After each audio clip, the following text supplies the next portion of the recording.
ওমানে আসন্ন ইরান যুক্তরাষ্ট্র বৈঠককে ঘিরে আবারও সরাসরি আলোচনার দাবি করেছে হোয়াইট হাউস। তবে ইরান এই দাবি মানতে নারাজ।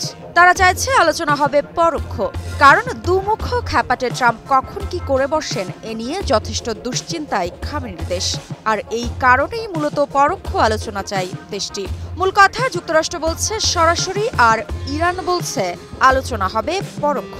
এখন প্রশ্ন আসতে পারে, কোন পক্ষ সত্য বলছে আর কেই বা খেলছে রাজনৈতিক খেলা?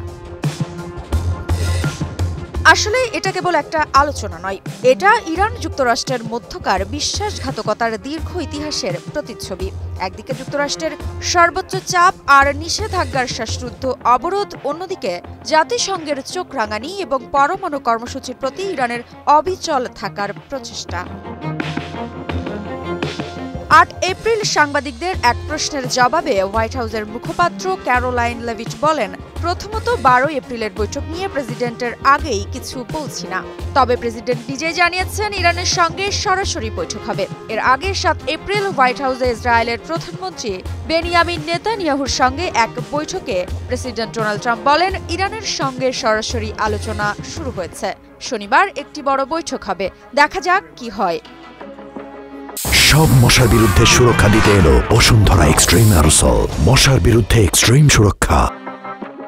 তবে ইরানের পররাষ্ট্রমন্ত্রী আব্বাস আরাকচি এর আগে একাধিকবার জানিয়েছেন আলোচনা হবে পরোক্ষ।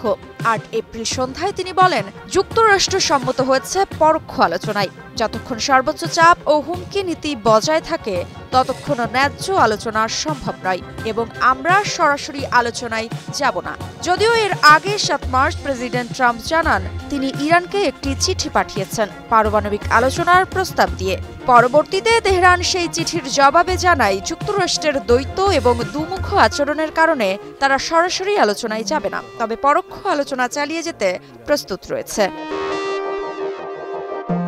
ইতিহাস বলে, ইরান ও যুক্তরাষ্ট্র সম্পর্ক কখনোই কেবল কথোপকথনে মীমাংসিত হয়নি, বরং প্রতিবারই আলোচনার ভেতর থেকেও জন্ম নিয়েছে এক একটি অস্থির সময়ের সূচনা।